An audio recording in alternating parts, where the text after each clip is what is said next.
कार्यक्रम के पुण्यार्चक हैं श्रीमती सरोज, श्री सुनील, प्रतीक जैन, आशिका जैन, अंकित एवं Khushboo Pataudi. Firm Saroj roofing private limited, Cochin. Shri Rajendra Prasad ji Jain, Shrimati Mamta ji Jain, Shri Prashant ji Jain, Shrimati Divya Jain, Paras Jain, Shri Bharat Jain, Shrimati Saumya Jain एवं समस्त परिवार, मुंबई।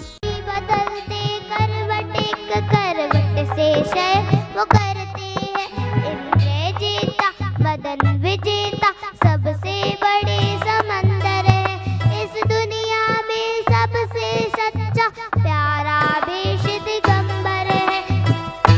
पग विहार नित प्रत करते पर कभी सैर ना करते हैं, समता प्रणामी होते वो कभी बैर ना करते हैं। राग द्वेष से रहित रहे वो, ना कोई आडंबर है इस दुनिया में, सबसे सच्चा प्यारा वेश दिगंबर है। ग्रीष्म काल में पर्वत ऊपर और शीत में नदी के तट, वर्षा ऋतु में वृक्ष के नीचे कर्म काटते हैं झट झट। जेठ की तप्त दोपहरी नमती, समता शीत दिसंबर है इस दुनिया में, सबसे सच्चा प्यारा वेश दिगंबर है। घास फूस सम केश उखाड़ कभी राग ना करते हैं, सिंह समान सदा चलते वो, ना डराए ना डरते हैं। कोई धरती देव कहे, कोई कहता पैगंबर है इस दुनिया में, सबसे सच्चा प्यारा वेश दिगंबर है। धन्य धन्य बड़े भागी वो नर जो इस वेश को धरता है, प्राणी मात्र पर करुणा करते सबसे बड़े चिदंबर है इस दुनिया में, सबसे सच्चा प्यारा वेश दिगंबर है। जिनकी आभा के आगे सूरज भी शर्मा जाता है, देवों का भी देव चरण में धोख लगाने आता है, इसीलिए तो इस सृष्टि में सबसे पहला नंबर है इस दुनिया में, सबसे सच्चा प्यारा वेश दिगंबर है। जय जिनेन्द्र। बहुत सुंदर, एक बार जोरदार ताली बजाइएगा। और ये जो गीत है बहुत सुंदर गीत, और वो ये गीत लिखने का सौभाग्य मुझे प्राप्त हुआ। ऐसा जो पूज्य कुछ ही क्षणों उपरांत पूज्य आचार्य संघ मंचासीन हो रहा है। मैं निवेदन करूंगा जो यहाँ तक मेरी आवाज पहुंच रही है, आप लोग पहले से ही स्थान आरक्षित कर लें, नहीं तो आपको फिर जगह नहीं मिलेगी खड़े होकर के। कहते हैं कि ना हमने महावीर को देखा, ना ही आदिनाथ को, अरे ना ही कुंद कुंद को देखा, ना कोई जग सम्राट को, अरे क्यों देखूं कैसे देखूं मैं दुनिया के कोई ताज को, अरे हमने देख लिया है गुरु विद्यासागर महाराज को, हमने देख लिया है गुरु विद्यासागर महाराज। ऐसे पूज्य आचार्य भगवंत की सभी यहाँ प्रतिकृति एक साथ विराजमान होंगी, और निश्चित ही पूज्य आचार्य भगवंत भले हमारे समक्ष ना हो, लेकिन पूज्य आचार्य भगवान नवाचार्य गुरुदेव समय सागर जी महाराज में उनका प्रतिबिंब झलकता है। जब वो बैठते हैं, उनकी एक एक चर्या देखने लायक है। जब वो बैठते हैं तो साक्षात ऐसे ही लगता है जैसे आचार्य भगवंत बैठे हों, वही गंभीरता चेहरे पर, वही उनका झुका हुआ जो है मस्तक, ये बात दिखाता है कि निश्चित ही हमें आचार्य भगवंत तो नहीं, लेकिन उनकी प्रतिकृति के रूप में पूज्य नवाचार्य गुरुदेव समय सागर जी महाराज। और आइएगा आगे का जो हमारे संचालन है, हमारे देश के जाने माने जो किसी परिचय का मोहताज नहीं, हमारे बड़े भाई जी अमित जी पढ़ रही है, एक बार जोरदार ताली से इनका भी स्वागत करिए। अनवरत आप इनको सुनते हैं, चाहे पूज्य गुरुवर प्रमाण सागर महाराज की आगवानी हुई हो, सुधा सागर महाराज की या समय सागर जी महाराज, अनवरत जिन्होंने अपनी वाणी के माध्यम से जब बोलते हैं तो धारा प्रवाह इनके कंठ में सरस्वती होती है, बोलते चले जाते हैं। एक बार जोरदार करता ध्वनि से। अरे हम आपकी तारीफ नहीं कर रहे हैं, हम आपके माध्यम से जो जैनत्व का जयगान होता है उस बात की कर रहे हैं। आपको कोई नहीं जानता, आपकी वाणी को सब जानते हैं, इसलिए। क्या बात है। इस मंच हमारे बीच प्रतिभाशाली की दो छात्राएं यहाँ पर उपस्थित हैं, अपने मंगल स्वरों के माध्यम से एक मंगल गीत लेकर के उपस्थित हो रही हैं।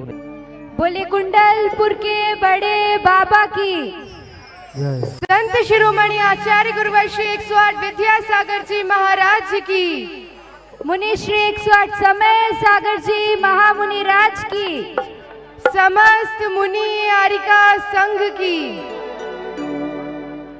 बड़े बाबा का जयकारा बोलो जोर शोर से, बड़े बाबा का जयकारा बोलो जोर शोर से। कुंडलपुर में भक्त आए हैं चारों ओर से, कुंडलपुर में भक्त आए हैं चारों ओर से। बड़े बाबा का जयकारा बोलो जोर शोर से, बड़े बाबा का जयकारा बोलो जोर शोर से। कुंडलपुर में भक्त आए हैं चारों ओर से, कुंडलपुर में भक्त आए हैं चारों ओर से। जय जय बड़े बाबा कुंडलपुर वाले, जय जय बड़े बाबा कुंडलपुर वाले, जय जय बड़े बाबा कुंडलपुर वाले, जय जय बड़े बाबा कुंडलपुर वाले।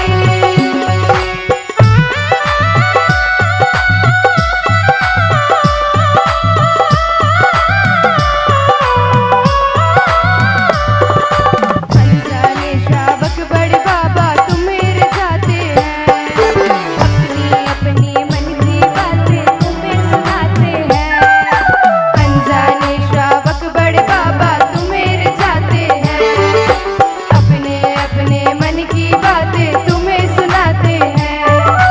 सबकी बातें सुनकर बाबा तुम मुस्कुराते हो, प्यार दुलार ज्ञान बरसा कर गले लगाते हो। बड़े बाबा ने सबको बांधा भक्त की डोर से, बड़े बाबा ने सबको बांधा प्रीत की डोर से। कुंडलपुर में भक्त आए हैं चारों ओर से, कुंडलपुर में भक्त आए हैं चारों ओर से। जय जय बड़े बाबा कुंडलपुर वाले, जय जय बड़े बाबा कुंडलपुर वाले, जय जय बड़े बाबा कुंडलपुर वाले, जय जय बड़े बाबा कुंडलपुर वाले। बड़े बाबा का जयकारा बोलो जोर शोर से, बड़े बाबा का जयकारा बोलो जोर शोर से। कुंडलपुर में भक्त आए हैं चारों ओर से, कुंडलपुर में भक्त आए हैं चारों ओर से। जय जय बड़े बाबा कुंडलपुर वाले, जय जय बड़े बाबा कुंडलपुर वाले, जय जय बड़े बाबा कुंडलपुर वाले, जय जय बड़े बाबा कुंडलपुर वाले।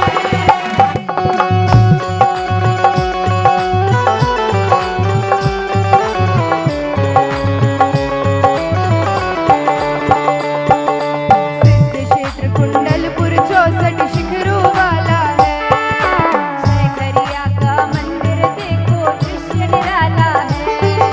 सिद्ध क्षेत्र कुंडलपुर 64 शिखरों वाला है, जय करिया का मंदिर देखो दृश्य निराला है। निरीह सागर जी महाराज श्री विराजमान है, वंदनीय आरिका संघ भी मंच पर विराजित हैं और कुछ ही क्षणों के पश्चात हम सबको पूर्ण संभावना है नवाचार निर्यापक श्रवण मुनिवर श्री 108 समय सागर जी महामुनिराज भी मंच पर विराजित होंगे और हम सभी लोग आचार्य भगवंत गुरुदेव श्री 108 विद्यासागर जी महामुनिराज की महापूजन करने के सौभाग्य को प्राप्त कर पाएंगे। मैंने एक आग्रह आप सभी से किया था कि आज हम सारे लोग वो भाग्यशाली श्रावक बन सकते हैं जो शास्त्र अर्पित करने का सौभाग्य प्राप्त कर सकते हैं। कुछ नाम तो हम तक आ चुके हैं और जिनका भी मन बन रहा हो कि आज शास्त्र अर्पित करके हमें अपने जीवन को धन्य करना है, वो सभी लोग पूर्व से ही आकर के यहाँ संपर्क कर लें। बोली के माध्यम से पात्र चयन हम सारे लोग बाद में करेंगे, जिनका पूर्व से ही स्वीकृति मिल जाएगी उन सबको शास्त्र अर्पण के लिए हम ससम्मान यहाँ निमंत्रित कर पाएंगे। तो जिनको भी शास्त्र समर्पित करना हो वो आकर कृपया संपर्क करेंगे। और कुंडलपुर के बड़े बाबा के द्वारे पर आज पूरा विश्व नतमस्तक है। देखिए एक व्यवस्था जो बनाई गई है, यहाँ पुरुष वर्ग पूजन के समय खड़े होकर के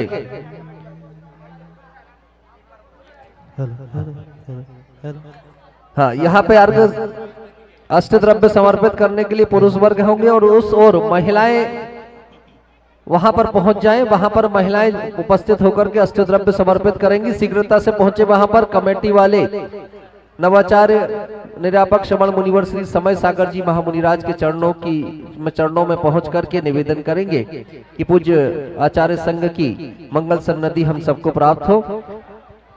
सभी लोग शीघ्रता से बैठते चले जाएंगे, जल्दी से बैठ जाएं, व्यवस्थित हो जाएंगे। और कुंडलपुर तीर्थ अब मात्र तीर्थ नहीं रहा। आचार्य भगवंत गुरुदेव श्री 108 विद्यासागर जी महामुनि राज ने इस तीर्थ को इस विश्व का महातीर्थ बना दिया। इस विश्व में रहने वाला अहिंसा धर्म का हर अनुयायी जो अपने नाम के आगे जैन लिखता होगा, जिसके अंतस में श्रद्धा होती होगी, उसका भाव ये तो जरूर होता होगा कि विश्व के किसी भी कोने में रहे, लेकिन जब भारत की यात्रा पर आए तो कुंडलपुर आकर के बड़े बाबा के चरणों में एक बार शीश जरूर नवाए, हाथों में कलश लेकर के बड़े बाबा का अभिषेक जरूर कर पाए। और वही हर व्यक्ति का ये भाव भी जरूर रहता है कि जब बड़े बाबा के द्वारे पर जाए तो कुछ ना कुछ समर्पित करके अवश्य आए। मैं एक निवेदन आप सबसे करूंगा कि अब आपका समर्पण बड़े बाबा के जनालय के काम आ सकता है। बड़े बाबा के परिकर का निर्माण होने जा रहा है, चांदी के माध्यम से रजतमयी वो परिकर होगा। और आप वो भाग्यशाली श्रावक श्राविका हो सकते हैं जिनके घर में चांदी और सोना तो बहुत बड़ा होगा, वो सिर्फ आपके काम आएगा, लेकिन जो रजत जो चांदी आप यहाँ समर्पित करेंगे वो बड़े बाबा के परिकर के काम आएगी। तो मैं एक निवेदन करूंगा कि आप अब मन बना लेना, भले 100 ग्राम, आधा किलो, 1 किलो चांदी समर्पित करें, बड़े बाबा के जनालय के लिए समर्पित करें। और निर्यापक श्रवण मुनिवर श्री 108 वीर सागर जी महामुनिराज की आज हम सबका ये पुण्योदय है कि निर्यापक श्रवण मुनिवर श्री 108 वीर सागर जी महाराज श्री की सन्निधि हम सबको इस मंच पर प्राप्त हुई है। और आज उनके प्रवचन श्रवण करने का भी सौभाग्य हम सभी को मिलेगा। अब सभी लोग बैठ जाएं, महापूजन के क्रम में हम सभी लोग प्रवेश करेंगे। आचार्य भगवंत की महापूजन प्रारंभ होने जा रही है। गुरुर् ब्रह्मा गुरुर्विष्णु गुरुर्देवो महेश्वरा गुरुर् साक्षात् परम ब्रह्म तस्मै श्री गुरुवे नमः। गुरु मेरी पूजा गुरुर्हंत गुरु मेरा आत्म ब्रह्मा गुरु भगवंत। आचार्य श्री जी के चरणों में हम झुका रहे अपना माथा, जिनके जीवन की हर जरिया बन पड़ी स्वयं ही नवगाथा। वे नागम का वही सुधा कलश जो बिखराते हैं गली गली, जिनके दर्शन को पा करके कीर्ति मुरझाए हृदय गली। गुरु मेरे साथ है, गुरु मेरी साधना, गुरु आराध्य है, गुरु आराधना। ओम रूम परम पूज्य 108 आचार्य गुरु विद्यासागर जी मुनीन्द्र त्रयोत्तरोत्तर संभोषणित गवायनम जय हो। जय हो जय हो जय हो। अत्र तिष्ठ तिष्ठ। ओम रूम शताष्ट आचार्य भगवंत गुरुदेव विद्यासागर महामुनीन्द्र अत्र अवतर सम्मोषितावाननम जय हो जय हो ओम रूम शताष्ट आचार्य भगवंत गुरुदेव विद्यासागर महामुनीन्द्र तिष्ठाठ स्थापनम जय हो जय हो जय ओम हो। रूम शताष्ट आचार्य भगवंत गुरुदेव विद्यासागर महामुनीन्द्र अत्र मम सन्निहितो भववस सन्निधिकरणम जय हो जय भारत हो। माँ को भारत माँ का वो खोया मान दिलाओ, ये इंडिया इंडिया हटाओ, ये इंडिया हटाओ। सभी लोगों से अनुरोध है, अपने दोनों हाथों को उठाइए और मीठी मीठी तालियों के साथ हमारे साथ गाइएगा। इस गीत को आचार्य भगवंत की पावन सन्निधि में लिखा गया था। इंडिया नहीं भारत बोलो अभियान था आचार्य भगवंत का। भारत माँ को भारत माँ का वो खोया मान दिलाओ, ये इंडिया हटाओ, ये इंडिया हटाओ। उस परम पुरातन संस्कृति को जीवन आदर्श बनाओ, ये इंडिया हटाओ, ये इंडिया हटाओ। सांसारिक विषयों में पढ़कर मैंने अपने को फरमाया, उस राग द्वेष की बेतरणी से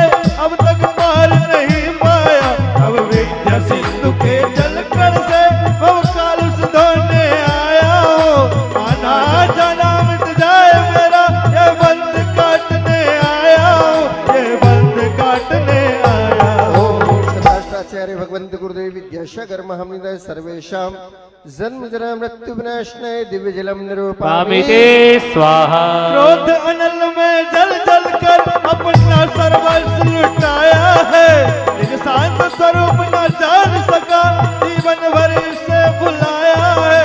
चंदन सम शीतल तापमान है, अब शरण आपकी आया हो, संसार ताप मिट जाए मेरा, चंदन बंधन को लाया हो।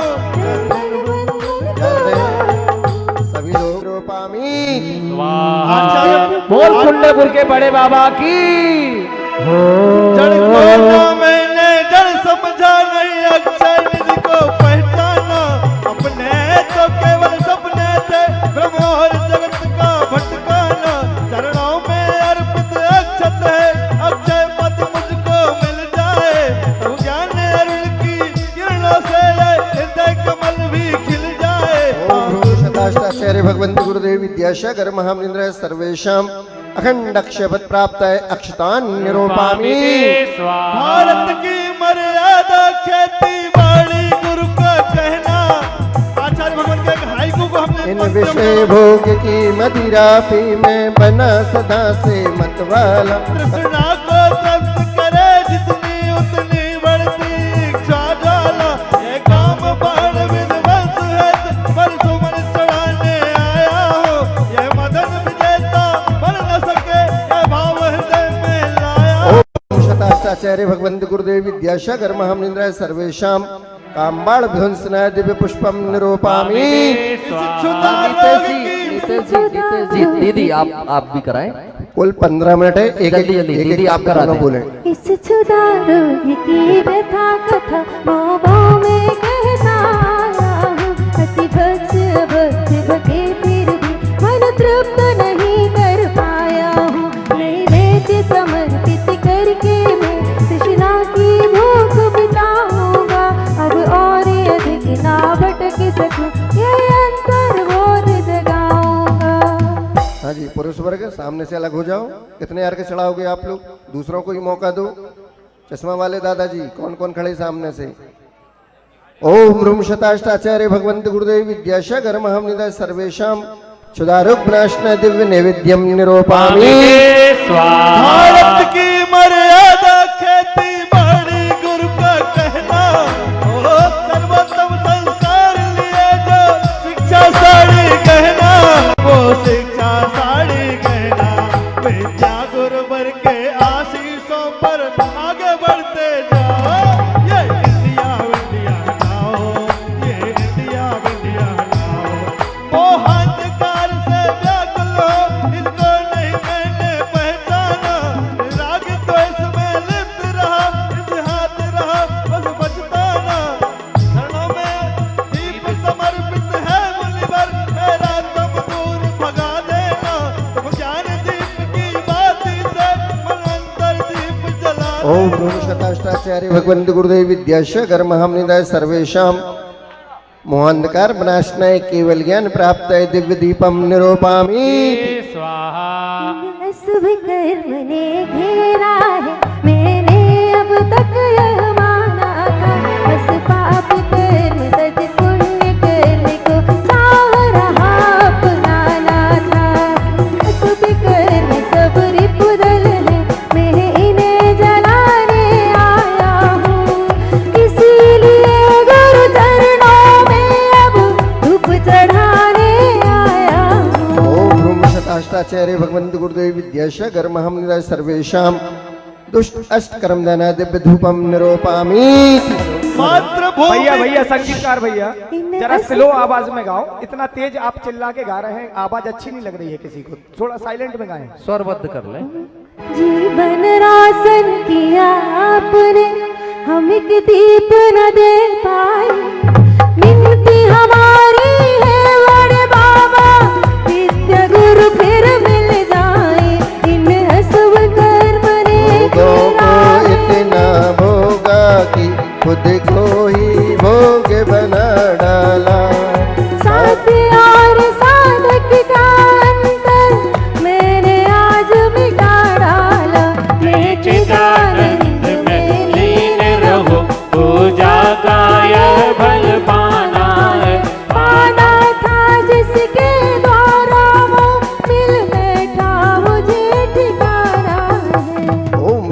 सदाष्टाचार्य भगवंत गुरुदेव विद्यासागर महामुनिराय सर्वेशाम महामोक्षल प्राप्त दिव्य फलम निरूपामि स्वाहा। सागर जितना दिया आपने हमें की बूंद न दे पाए, विनती हमारी है बड़े बाबा आचार्य श्री फिर मिल जाए, जग के वैभव को पाकर मैं निस दिन के साल बस रहा, चारों गतियों की ठोकर को खाने में ही अभ्यस्त ओम सदाष्टाचार्य भगवंत गुरुदेव विद्यासागर महामुनिराय सर्वेशाम अनर्घपत प्राप्त दिव्यर्घम निरूपामि स्वाहा।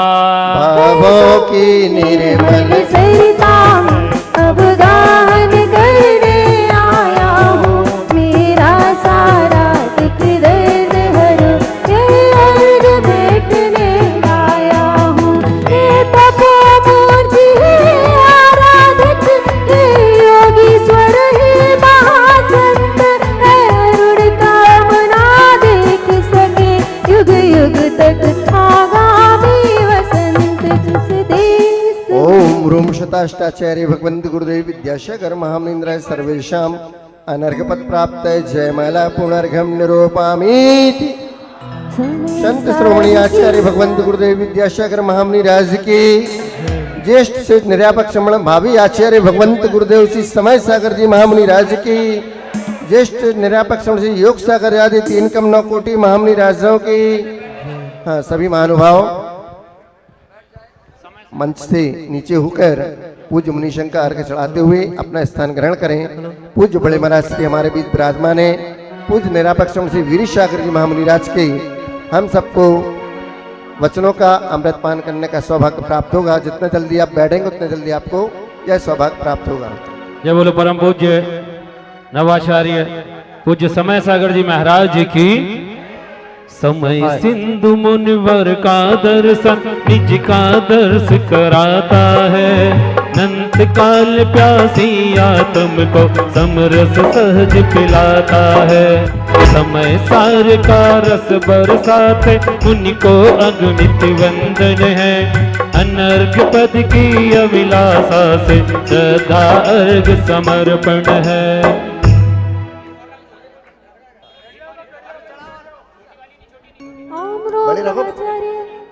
पूज्य मुनि श्री समय सागर जी महामुनीन्द्र 3 कम 9 करोड़ मुनिराजेभ्यो अनर्घपद प्राप्त महाअर्घ्यं निरूपामि स्वाहा।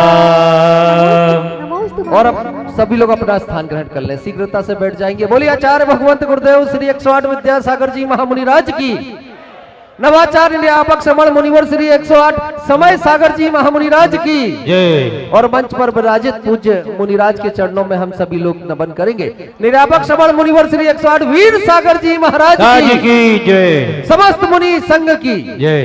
बैठे आप बीच में बैठ जाए ना, खड़े कोई भी नहीं रहे, विराजित हो जाए, थोड़ा सा परिसर व्यवस्थित हो जाएगा। आने जाने का क्रम बंद करके सभी लोग बैठ जाए। अब उस पात्र का चयन हम सभी लोगों को करना है जिसे आज ये सौभाग्य मिलने जा रहा है। निर्यापक श्रमण मुनिवर श्री 108 वीर सागर जी महामुनिराज के पावन पुनीत हस्त कमलों में शास्त्र समर्पित करने का। कौन होगा वो सौभाग्यशाली? 51,551 रुपया, 1,11,111 रुपया, 1,11,111 रुपया, 1,21,121 रुपया, 1,21,121, 1,21,121 प्रदान करने का सौभाग्य आपके मध्य में है। कौन होगा वो सौभाग्यशाली? 1,21,121 रुपए। 1,21,2, 1,21,2.5 ये बोली जाती हुई समय सीमित 1,21,121 रुपए एक बार। हाँ, कुछ भाव आपका? 1,21,121 रुपए एक बार, ये बोली जाती हुई 1,21,121 रुपए 2 बार, आगे से पीछे तक सभी लोग एक बार पुनः सोच लें। ये अप्रतिम अवसर शास्त्र भेंट करने का। 1,21,121 रुपए एक बार, 2 बार, 2.5 बार, 2.25 बार, और ये बोली जाती हुई 1,21,121 रुपया 3 बार। ये सौभाग्य प्राप्त किया है श्री उत्तम चंद जी जैन, अशोक जी, शैलेन जी, मनोज जी, मुकेश जी, राजेश जी, आरिका, सहजमती, धवलमती माता जी का ये परिवार इंदौर पथरिया से आया हुआ है। बलदेव प्रसाद जी का ये परिवार है तिलक नगर इंदौर से। कृपया परिवार के सदस्य आ जाएंगे और आकर शास्त्र समर्पित करेंगे। आपका रजत दान का भाव लेकर के आए थे और आज शास्त्र समर्पित करने का अवसर उन्हें मिला है। आधा किलो चांदी समर्पित करते हुए शास्त्र दान करने का सौभाग्य मिलने जा रहा है दिलीप कुमार जी, पारस कुमार जी, मनीष कुमार जी, सेठी नांदगांव, नासिक, महाराष्ट्र वालों के परिवार को वे भी आमंत्रित है, कृपया आ जाएं और आकर के शास्त्र समर्पित करें। सुबोध जी जैन, डॉक्टर ऋषभ जैन, अजय जैन बिलहरी वाले कटनी से हमारे बीच उपस्थित हैं। माधव नगर कटनी से जीवन ज्योति हॉस्पिटल, इन्होंने भी रजत का समर्पण करते हुए चांदी के दान का संकल्प लेकर के शास्त्र दान का ये सौभाग्य प्राप्त किया है। कृपया वे आए और आकर के शास्त्र समर्पित करने का सौभाग्य प्राप्त करेंगे। करतल ध्वनि की अनुमोदना से हम सभी लोग ज्ञान दान का पुण्य अपने हिस्से में संयोजित करें। दोनों हाथ ऊपर उठा करके जोरदार करतल ध्वनि से अनुमोदना हम सभी लोग करेंगे। हो ब्रह्मचारिणी सरस्वती, वीणावादिनी सरस्वती, माँ जिनवाणी सरस्वती, माँ निर्वाणी सरस्वती। चलिए अब हम सभी लोग निर्यापक श्रमण मुनिवर श्री 108 वीर सागर जी महाराज श्री के चरणों में बारंबार नमन नमोस्तु निवेदित करेंगे और आग्रह करेंगे कि पूज्य मुनि श्री की अमृतवाणी श्रवण करने का सौभाग्य हम सभी को प्राप्त हो। दोनों हाथों को श्रीफल का आकार बना करके एक साथ सभी लोग नमोस्तु निवेदित करेंगे। दोनों हाथ ऊपर उठा लें सभी लोग श्रीफल का आकार बना करके और एक साथ 3 बार नमोस्तु निवेदित करेंगे। नमोस्तु महाराज श्री, नमोस्तु महाराज श्री, नमोस्तु महाराज श्री। संप्रेक्षते स्वस्तोत्यां व्यसनं शिरोनति परं सेवेन्द्रशीयेन ते तेजस्वी सुजनोऽहमेव सुकृते तेनैव तेजः पते तेनैव तेजः पते। देवादिदेव 1008 शेखर श्री कुंडलपुर के बड़े बाबा की जय। गुरुनाम गुरु आचार्य भगवान श्री ज्ञान सागर जी महाराज की जय। संत श्रोमणी आचार्य भगवान गुरुदेव श्री विद्यासागर जी महाराज की जय। परम पूज्य निर्यापक श्रमण श्री समय सागर जी आदि समस्त मुनि राजों की जय। पूज्य निर्यापक श्रवण पूज्य वीर सागर जी महाराज जी की जय। मुनि संघ की, आरिका संघ की जय। कुंडलपुर का यह परिसर आज से 2 वर्ष पूर्व लगभग, जब यहाँ महा महोत्सव था, बड़े बाबा भी वही थे, मंदिर जिनालय भी वही, जनता भी वही, लेकिन कुछ ऐसा है जो नहीं है। उस समय का दृश्य और आज का दृश्य, दोनों के दृश्य में जमीन आसमान का अंतर है। उस समय हम सबके साथ हमारे पूज्यवर गुरुदेव विराजमान थे। गुरुदेव की चरण सन्निधि में हम सब उस महोत्सव को मनाने की तैयारी कर रहे थे। आज भी हम सब यहाँ विराजमान हैं और आने वाले 2 दिन के पश्चात एक महोत्सव की तैयारी हो रही। महोत्सव वह भी था, महोत्सव यह भी है, लेकिन 2 वर्ष पूर्व सबकी आंखों में उस समय भी आंसू थे, लेकिन हर्ष के आंसू थे, और आज भी शायद अश्रु है। आज भी 2 प्रकार के अश्रु नहीं है। आचार्य भगवान का एक हाइकू याद आ रहा है। महान कौन, गुरु या गुरुवाणी? किससे पूछें? महान कौन है, गुरु कि गुरुवाणी? जब हम गुरु को देखते हैं, गुरु का शरीर नजर आता है, पर्याय नजर आती है, और जो पर्याय होती है, शरीर होता है, वो क्षणभंगुर होता है, वो छूटने वाला होता है। लेकिन जब हम गुणों की ओर दृष्टि लाते हैं, गुण हमेशा शाश्वत रहते हैं। आचार्य भगवान ने जब ये हायकू लिखा, हम सब संग में थे, उस समय आचार्य भगवान के श्रीमुख से यह हायकू सुना था। कौन महान है? चलो हम आपसे ही ये प्रश्न कर ले, आचार्य भगवान महान है कि आचार्य भगवान की वाणी महान है? बताइए, कौन महान है?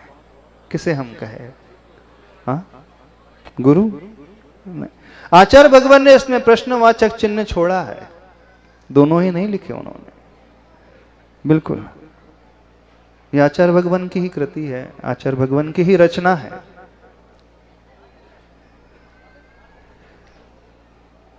जब इसे सुनते हैं, इस ओर चिंतन लाते हैं,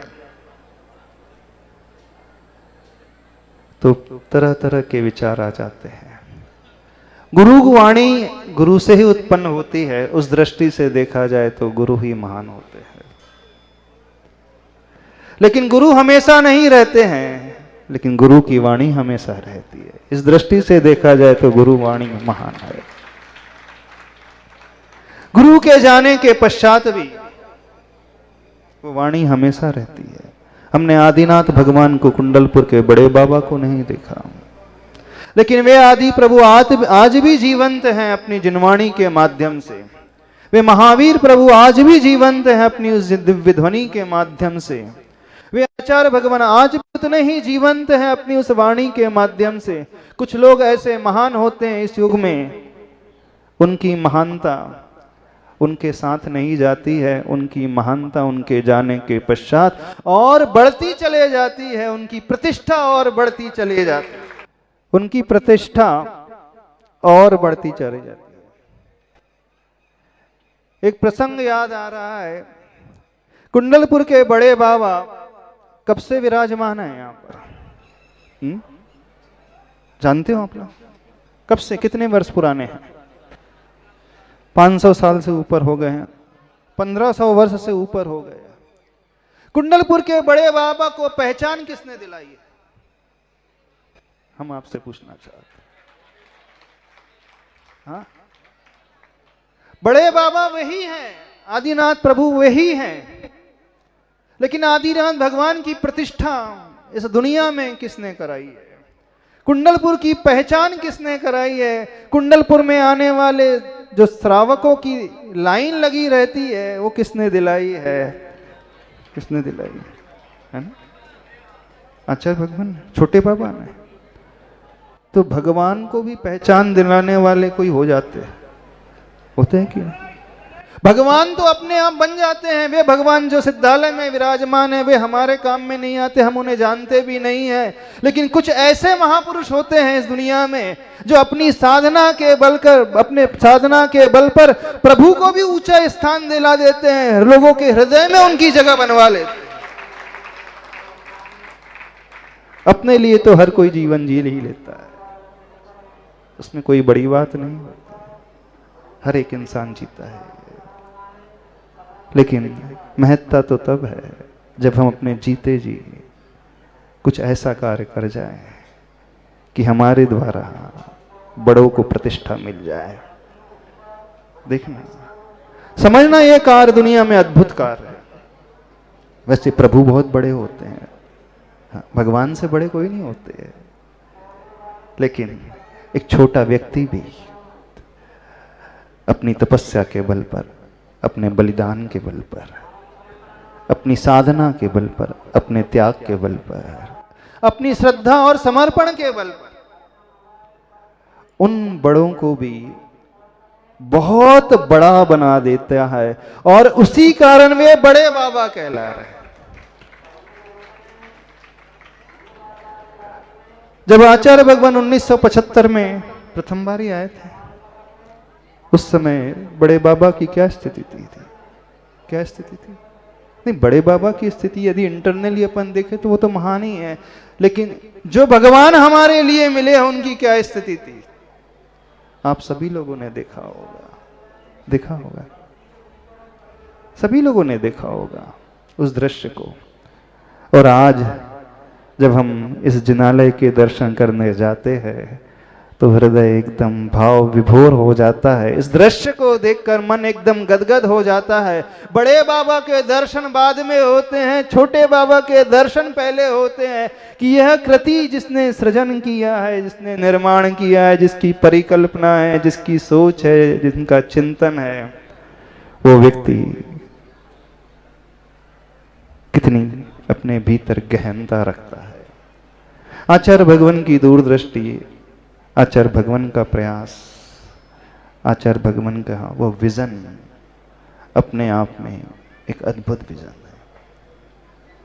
हमने आचार्य कुंद कुंद भगवान को तो देखा नहीं, हमने आचार्य समंत भद्र को भी नहीं देखा, हमने आचार्य नेमी चंद्र, अमृत चंद्र आदि किसी को भी नहीं देखा।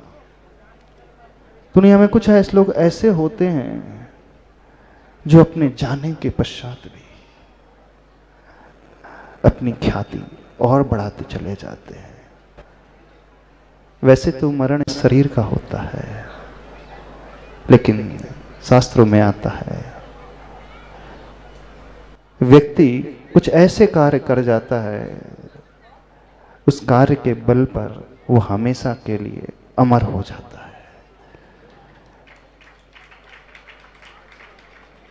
और उन्हीं के किए हुए कार्य जो आज हम सबको मिले हैं,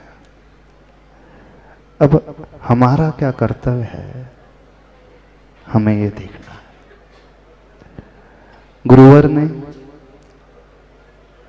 हम सब के लिए, आप सब के लिए क्या क्या नहीं दिया। अभी पूजा में कुछ गुनगुना रहे थे लोग, हमने उन्हें क्या दिया। क्या हमने सिर्फ लेना सीखा है? हमने गुरुओं से, अपने पूज्य पुरुषों से, महापुरुषों से, बड़ों से क्या सिर्फ लेना सीखा? यदि लेना सीखा है तो हमसे बड़े कृतज्ञ कोई नहीं है, हमसे बड़े स्वार्थी कोई नहीं है।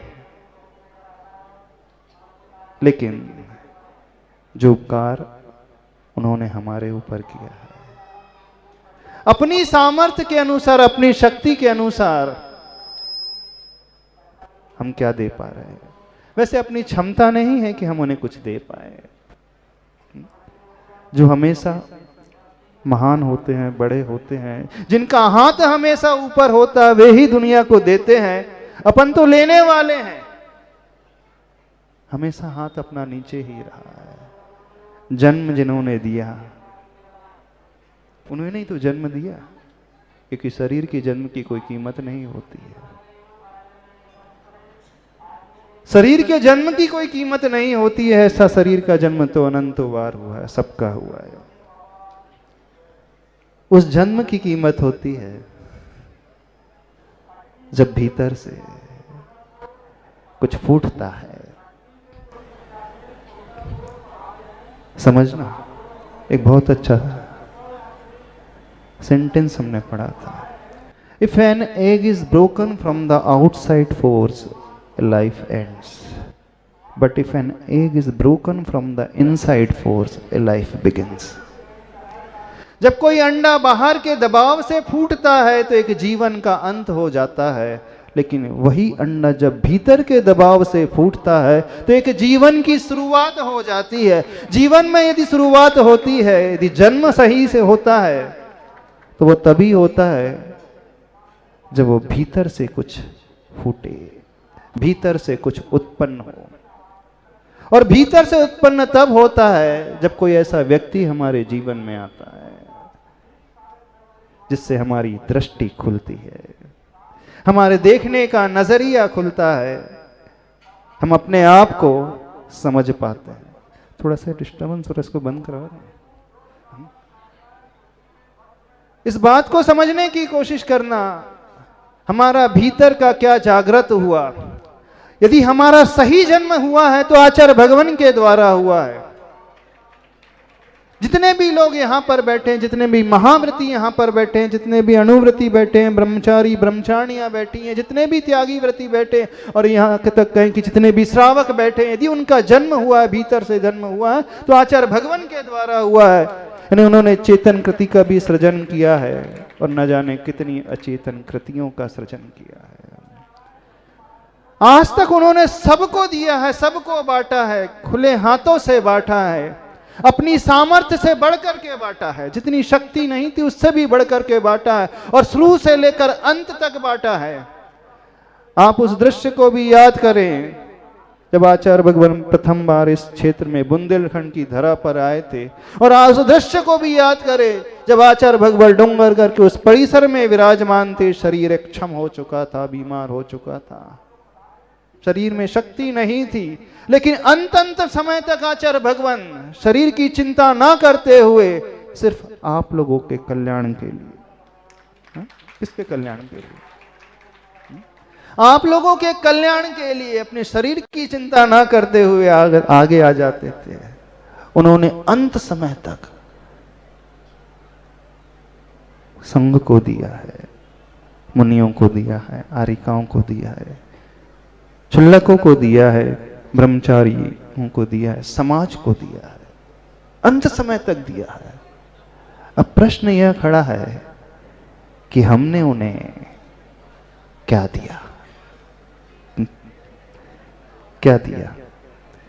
उनका समर्पण, अद्भुत समर्पण, आचार्य भगवान का समर्पण सबके प्रति, चाहे वो बड़े बाबा हो, चाहे वो अपना संघ हो। खैर संघ तो उनका था ही नहीं, क्योंकि आचार्य भगवान हमेशा कर्तृत्व बुद्धि से ऊपर उठे हुए थे, स्वामित्व बुद्धि से, भोक्तृत्व बुद्धि से हमेशा ऊपर उठे हुए थे। वो कभी भी कुछ अपना मानते ही नहीं थे, सिर्फ अपनी कर्तव्य निष्ठता का वो पालन करते हुए, कर्तव्य का पालन करते हुए सारी क्रियाओं को कर रहे थे अंतिम समय तक, और यही उनका उपदेश भी था। हमें वह भी याद है जब हम लोग ब्रह्मचारी बनकर के आए थे, उस समय भी आचार्य भगवान की यही शिक्षा होती थी, कर्तृत्व, स्वामित्व और भोक्तृत्व बुद्धि से ऊपर उठना। और वह भी याद है जब डोंगरगढ़ के परिसर में थे, उस समय जो उपदेश आचार्य भगवान ने दिया था कि मैं अपने संघ को अपना कभी मानता ही नहीं, मैंने तो कर्तव्य का पालन किया है। सब कुछ करते हुए भी जो ऊपर उठे हुए हैं, जिनकी निहिरीता एकदम गजब की, निष्प्रयता एकदम अद्भुत, जो जिनालय बनकर के तैयार हुआ है, क्षेत्र बनकर के तैयार हुआ है, हम सब जानते हैं बिना उनकी उपस्थिति के कुछ भी नहीं हो सकता था, हर एक व्यक्ति जानता है। लेकिन जब आचार्य भगवान के हम भावों को देखते हैं, इतना करते हुए भी एकदम निर्लिप्त ऊपर उठे हुए रहते थे, और अपन क्यों थोड़ा सा करते हैं, इतना बताते हैं, और वो सुमेरु बराबर कर जाते हैं और कण भर बराबर भी नहीं बताते। कितना अंतर है, कितना अंतर है, जमीन आसमान का अंतर। अब प्रश्न यही है, हम सबके लिए कह रहे हैं और अपने आप के लिए भी कह रहे हैं,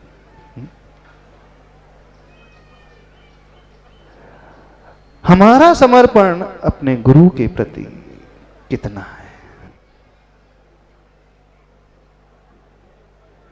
जो आचार्य भगवान हम सबके लिए छोड़ करके गए हैं, हम उसमें कितने सहयोगी हो सकते हैं? जो धारा वो प्रवाहित करके गए हैं, जो नदी की धारा अविरल चल रही है और चल नहीं रही है, तीव्र गति से भाग रही है। आचार्य भगवान हमेशा एक उदाहरण देते थे। अमरकंटक से वो नर्मदा नदी का उद्गम होता है, और अमरकंटक से जब उद्गम होता है तो एक छोटी सी धारा होती है, और वही नर्मदा जब भरूच के उस तट में जाकर के अरब सागर में मिलती है तो विशाल समुद्र का रूप ले लेती है। आचार्य भगवान ने जब शुरुआत की तो छोटी सी धारा की भांति से शुरुआत की, और आज अपन इस विशाल समुद्र को देख रहे हैं। उस समय भी आचार्य भगवान की निर्लिप्तता वही थी और आज भी और लास्ट मोमेंट तक वही निर्लिप्तता थी। लेकिन हम उसमें कौन सी भूमिका अदा कर रहे हैं, सबसे बड़ा प्रश्न यह है। ऐसा नहीं समझना कि सारा कार्य बड़ों का ही होता है।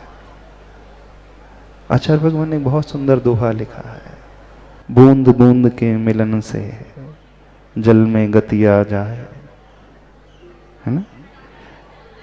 बूंद बूंद के मिलन से जल में गति आ जाए, सरिता बन सागर मिले, सागर बूंद समाए। वो जो नदी की धारा छोटी से लेकर के बड़ी होती है, उसमें हर बूंद का इंपॉर्टेंस रहता है। यदि एक एक बूंद को अलग अलग रख दिया जाए तो वो धारा सूख जाएगी, और एक एक बूंद जब मिलती चले जाती है तो एक विशाल रूप ले लेती है। ओस की भी बूंद होती हैं, लेकिन ओस की बूंद का अस्तित्व सूर्य के निकलते ही समाप्त हो जाता है।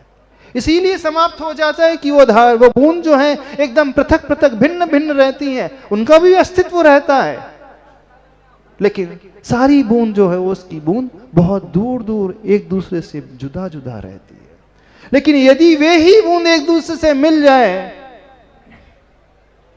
तो एक बहुत बड़ा रूप ले लेती है।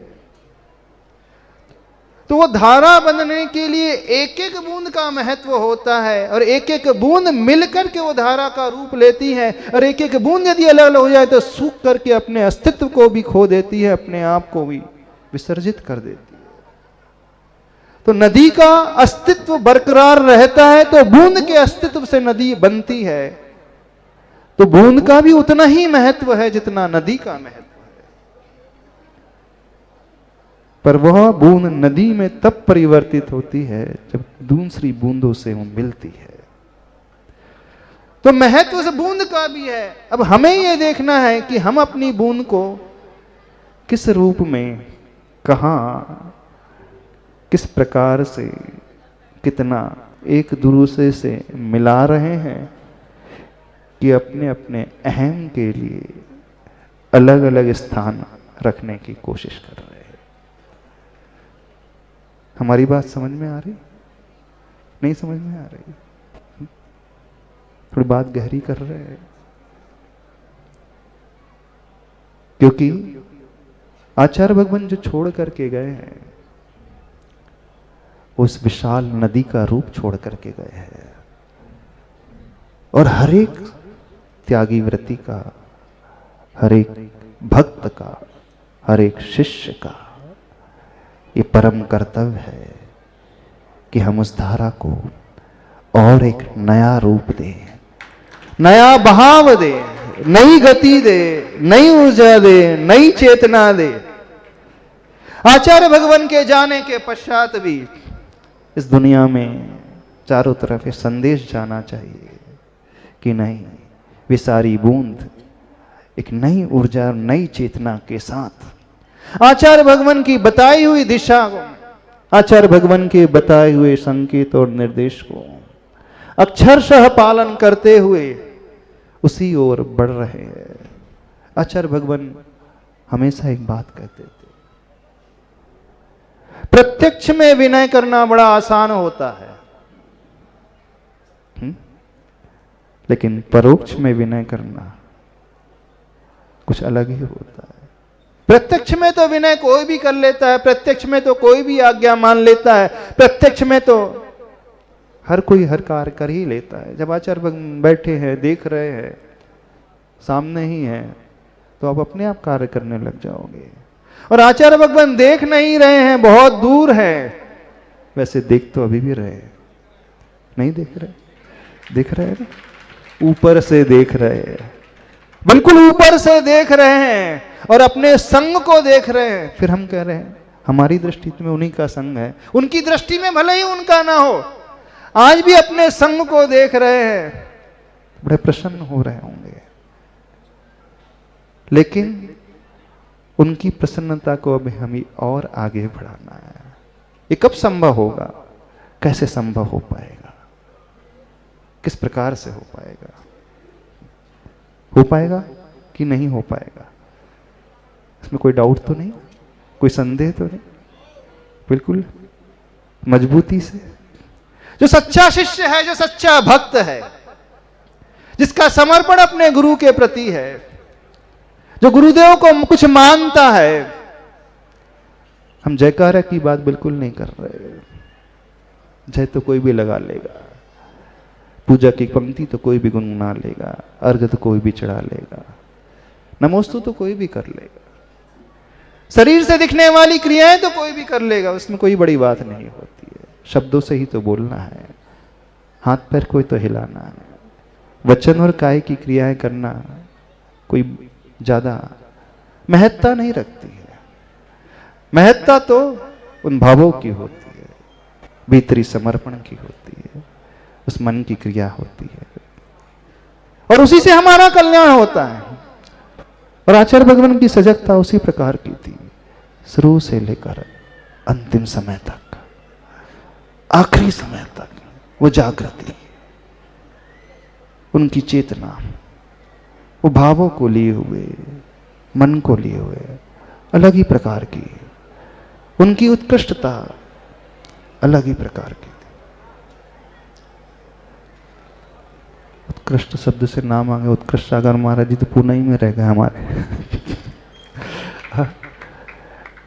हम लोगों को तो पूरा संघ का विहार करते हुए आना था, लेकिन संघ के अभी 3 मुनि महाराज, मुनि श्री विशाल सागर जी, धवल सागर जी और उत्कृष्ट सागर जी, क्षुल्लक मंथन सागर जी भी पुणे में ही है। आचार्य भगवान के बड़े भैया पुणे में है, आना तो उनको भी था। यहाँ पे हो सकता है आप लोगों ने शायद ही प्रत्यक्ष उनके दर्शन किए होंगे, लेकिन शरीर की मजबूरी, उम्र की कुछ मजबूरी के कारण वे वहीं रुक गए हैं। अभी आधा संघ आया है, संघ तो आधा आया है,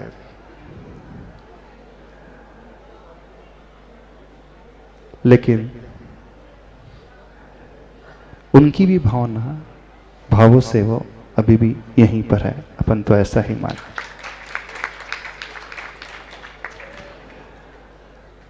तो हम ये कह रहे थे, आचार्य भगवान जो इस समाज के लिए दे करके गए हैं, इन क्षेत्रों के लिए दे करके गए हैं, इतने सारे प्रकल्पों को दे करके गए हैं, इतनी सारी योजनाओं के लिए आशीर्वाद दे करके गए हैं, इतने बड़े संघ को दे करके गए हैं, इतने सारे त्यागी व्रतियों को दे करके गए हैं। भले ही अभी कुछ छोटा सा शून्य नजर आ रहा है, लेकिन वह शून्य भी अब बहुत जल्दी दूर हो जाएगा। वो पद प्रतिष्ठा महोत्सव होने वाला है, वह शून्य भी अब दूर हो जाएगा। आचार्य भगवान की छवि जिनमें हमें दिख रही है ना, दिख रही है कि दिख रही है? चाल से, बोल से, शब्द से, वात्सल्य से, देखने के नजरिए से। हम क्यों माने आचार्य भगवान अब हमारे बीच नहीं है? आचार्य भगवान यही है। अब ये हमारा कर्तव्य है, हम उस परम विनय को लेकर के आए, उसी रूप में माने, उसी रूप से स्वीकारे, उसी रूप से सिरोधार्य करे, और करेंगे तो कल्याण हमारा होगा, न कि किसी और का होगा। जब हम प्रभु के चरणों में, गुरु के चरणों में झुकते हैं, उनके लिए कभी नहीं झुकते। इस कार्यक्रम के पुण्यार्चक थे श्रीमती सरोज, श्री सुनील, प्रतीक जैन, आशिका जैन, अंकित एवं Khushboo Pataudi. Firm Saroj roofing private limited, Cochin. Shri Rajendra Prasad ji Jain, Shrimati Mamta ji Jain, Shri Prashant ji Jain, Shrimati Divya Jain, Paras Jain, Shri Bharat Jain, Shrimati Saumya Jain एवं समस्त परिवार